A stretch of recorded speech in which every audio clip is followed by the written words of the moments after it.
Howdy, guys. Welcome to the Moreno report. How are you? Hope everybody's feeling okay. Today we have a special report, like every week. Let's talk about what happened in Israel in the last week. Then we go to speak about a very, very important topic here in Israel. One of the big stones we are talking about them in the last few weeks. So what happened? There is still a demonstration, protest against the legal reform. That's the big thing in Israel. Everybody is talking about that. The government is trying to change the legal system or to change a little bit stuff regarding to the Supreme Court. We talked about it last week. I don't want to get into it again. If you want to understand what's going on, just watch the last report and you will get the idea of it. But it's a thing. Probably will be with us for weeks, months ahead. It's a very, very important topic. In the end, it's how we as Israel is going to live here in this land, because it's about the relationship between religious and state and so many things, security, politics.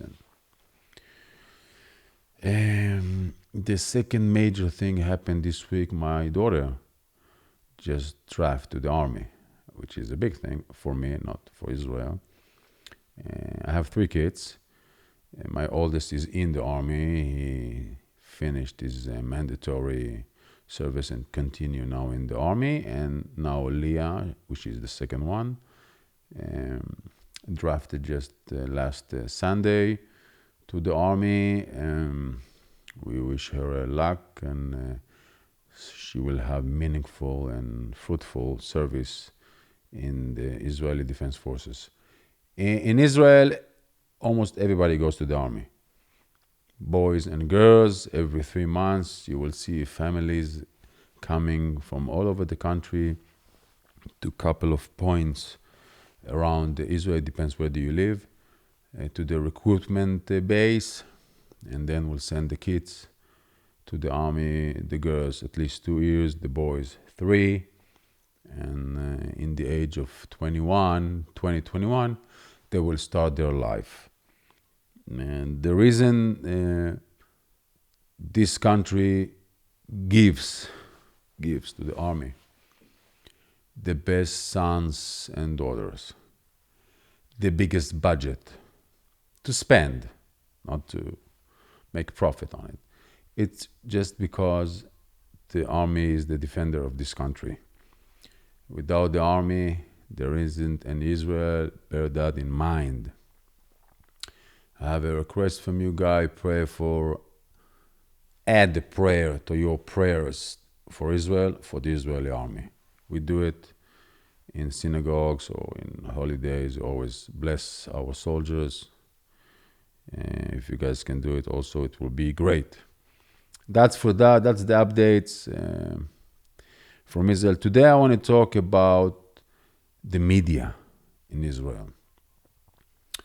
Media, as you know, it's a very, very important thing. It's something that everybody is hearing, looking, listening, like all over the world. We live in a time of everything is on your phone, everything is available, and the media has a major impact on what we think, what we eat, what we do, everything. In Israel, the media contains dozens of newspapers, magazines, TV, radio show, digital internet, everything like in the Western world. Nothing unique about that. There is above 10 languages in the Israeli market media. Hebrew, of course, is the main one. Is Arabic one. Arabic is usually the Arab watching the Arabic media. Israel is like the Jews don't watch that.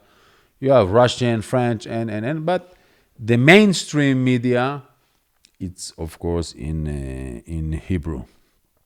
Uh, all the way from 48 when the country was established to the 80s, the majority, almost everything in the media market in Israel was controlled by the government.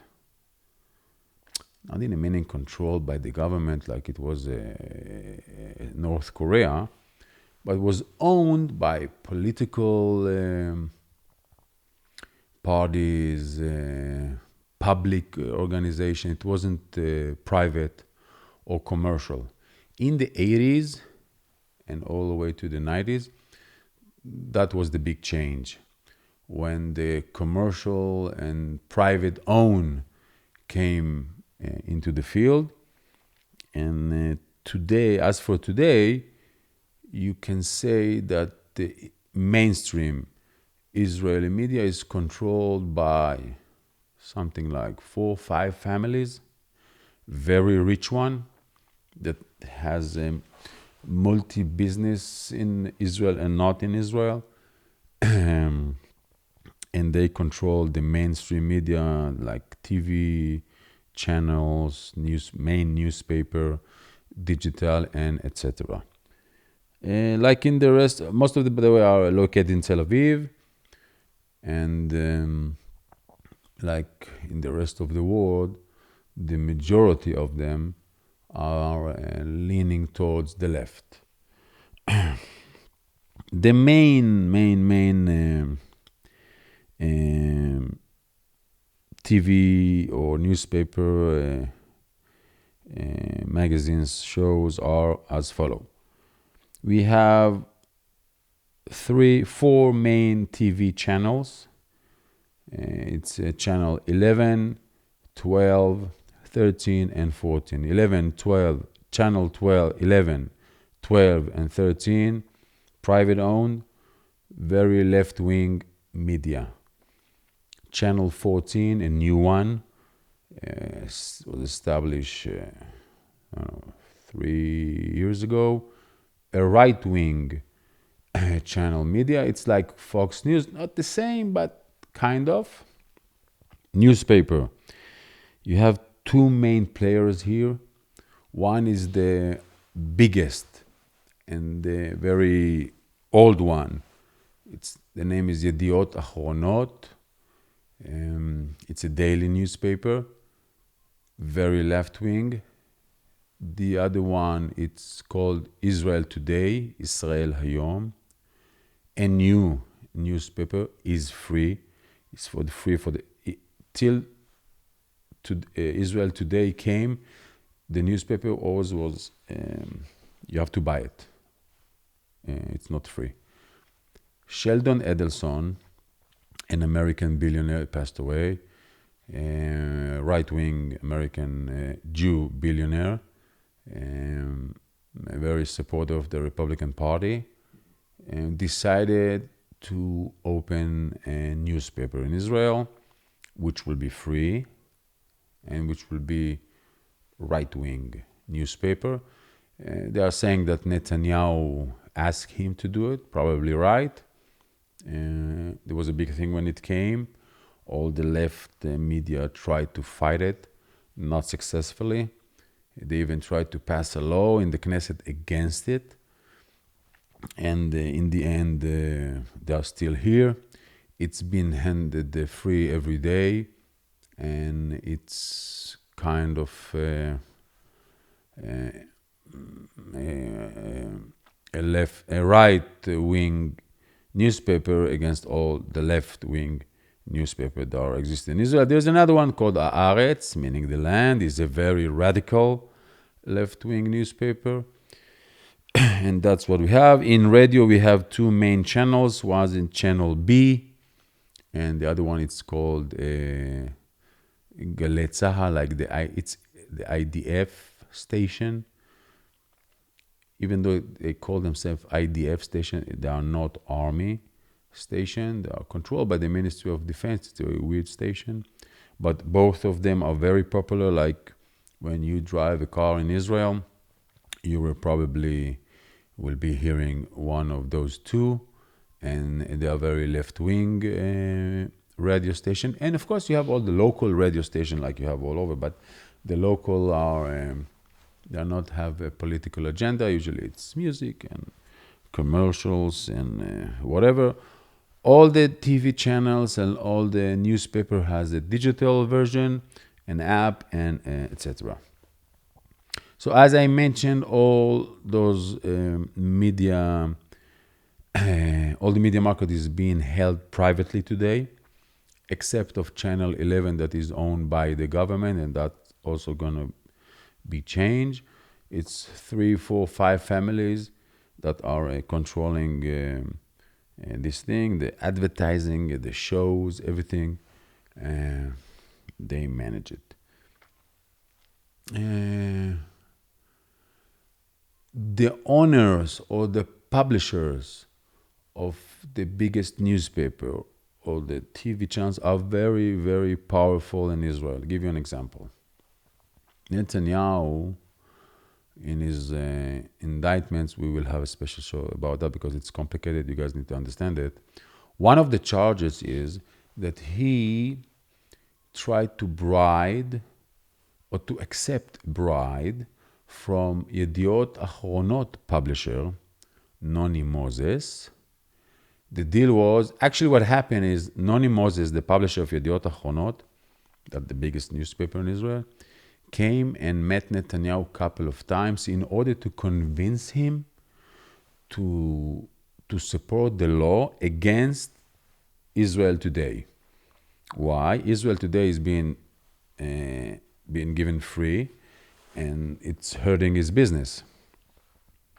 Now, Netanyahu recorded the conversation because he doesn't trust Noni Moses. He was prime minister and he recorded the conversation. Gave it to his chief of staff to keep the recording, and I don't know, through investigation for another case, the police put their hand on the recording itself and said, Netanyahu is speaking with Noni Moses about a bribe deal. Like Noni Moses say, if you will support the law, we as the Yediot Achronot, we will hold back the attacks against you. By the way, guys, all over the world, publishers are meeting with politicians and dealing are being made. Actually, what was weird that Netanyahu didn't agree. He said to Noni Moses, no, I'm not going to support the law. But that gives you the example of the impact and how much powerful the media market or publisher are in Israel. We don't have yellow press in Israel, like in the UK, for instance, or like TMZ in the US. That's what I know. We don't have it. It's not a big deal.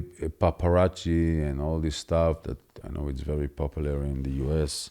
We have like a small version of it, but it's not. In Israel, the media, like the Israeli public, usually is interesting in politics, in security, economic, all this stuff. They're less care about who sat with who in the coffee shop or who kissed who, or all this kind of stuff that you see in other countries. So the Israeli public is a very political animal, security animal, and consume a lot of news.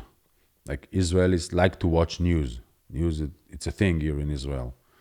Most of Israel, not everybody. There's hippies that don't like the news, but the rest care about the news, and usually the main TV shows, it's 8 p.m. in the evening, and everybody sees what's happening, and you get pushes all day long on your phone, and you hear the radio. So news, it's heavy stuff in Israel. I want to talk about mind engineering. Now, I'm not a conspiracy guy, okay? I'm not the guy that would tell you the government control us and planting ideas in our mind, or I'm not vaccine, all this stuff. I'm not. But I'm telling you that the mass communication in Israel that are left wing are using method of mind engineering, like we did in the army, by the way, against our enemies, because they want to plant their ideas as left wing. And I can give you 1,000 examples for it. Even give you an example from last Saturday. Last Saturday was a demonstration against the legal reform. First of all, let's start with the fake news. They said like 110,000 people were in the demonstrations, in the protests. After a couple of days, the police said, no, there were 40,000 people. But the media was say 1,000 and about 1,000. And all the shots from the drone they took, they put it in the frame that you will see like a lot of people. But if you open the frame, you see not a lot of people. That's mind engineering. Another mind engineering, for instance, the headlines, the subtitles down on the screen was painted in red. Now in Israel, when a headline or subtitles, the big one, like breaking news, is in red, it's always related to a crisis, a terror attack, a war. So for the audience seeing the red and reading 100,000 people, oh, it's a big number. So trying to play with your mind that the legal revolution is something like a crisis, it's a danger. That's mind engineering. When they are, for instance, putting a service, who got who, for instance, the right wing has 80%, the left wing has 40%. But when they show it as a chart, like, there will not be a lot of different. Even though it's 40%, it's half.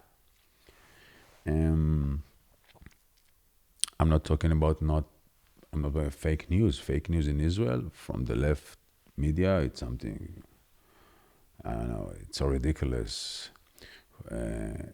Telling stories and lying, because the left in Israel is losing the election actually almost in a row from 1977 all the way to now.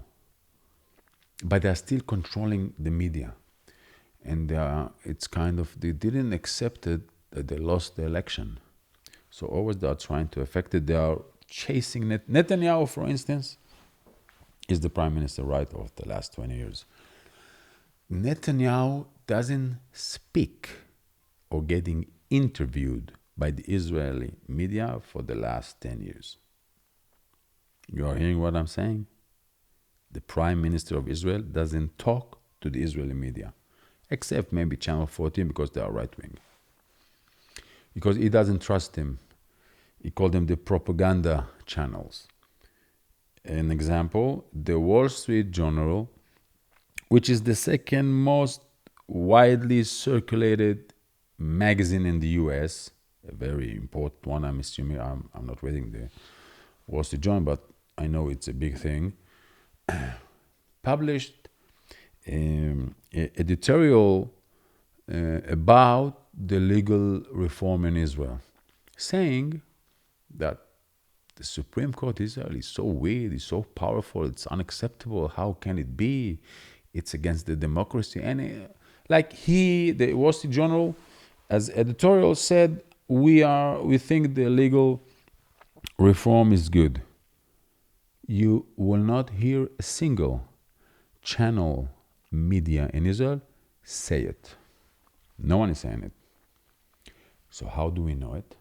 Through social media. Who changed the game? Google and social media, meaning Facebook, Instagram, TikTok, and etc.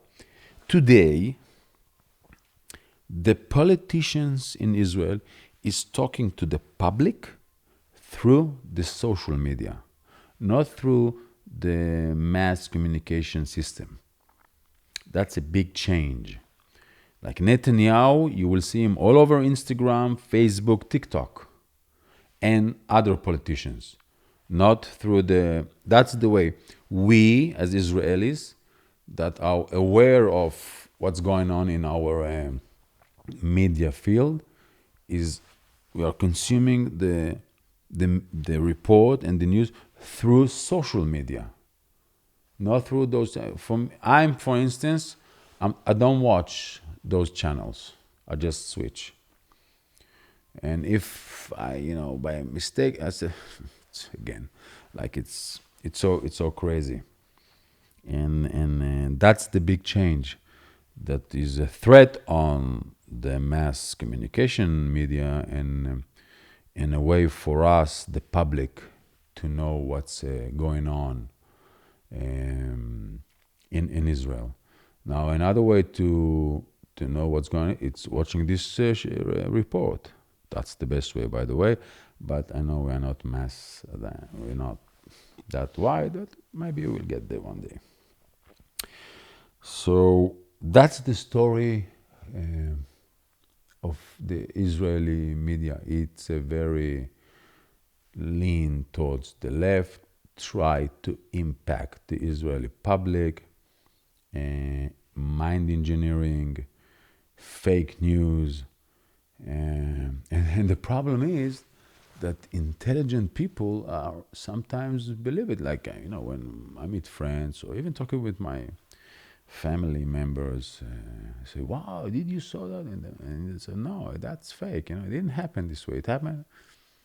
But that's the reality. I know it exists all over the world, in the US, in the UK, or probably in Europe. That's a fact. How we, the common public, or if it's Israelis or not, can get the real news, probably through social media, and be aware of some of the media organizations are trying to not to give us the reality as it is. And so you guys, if you are you want to understand what's going on in Israel, bear in mind that sometimes what you hear, it's not exactly the reality. Sometimes it is, sometimes it's not. Just keep your mind open and try to understand that there is a very heavy left media in Israel that will not give you the reality as it is, for my opinion. Okay, that's for today, guys. Love you and miss you. Next week, we're going to have a special report about a special person. Stay tuned. Take care. Be in touch. Hey guys, I want to remind you about our $5 a month giving campaign. If you want to have an impact on the unreached and unengaged of the world, if you want to see the gospel go forth into the 1040 window, it's as simple as giving $5 a month. We like to say you could give up a cup of coffee and change the Middle East. If you're interested in doing so, you can check out the link below. I believe it's faimission.org/donate or faistudios.org/donate. Thank you very much.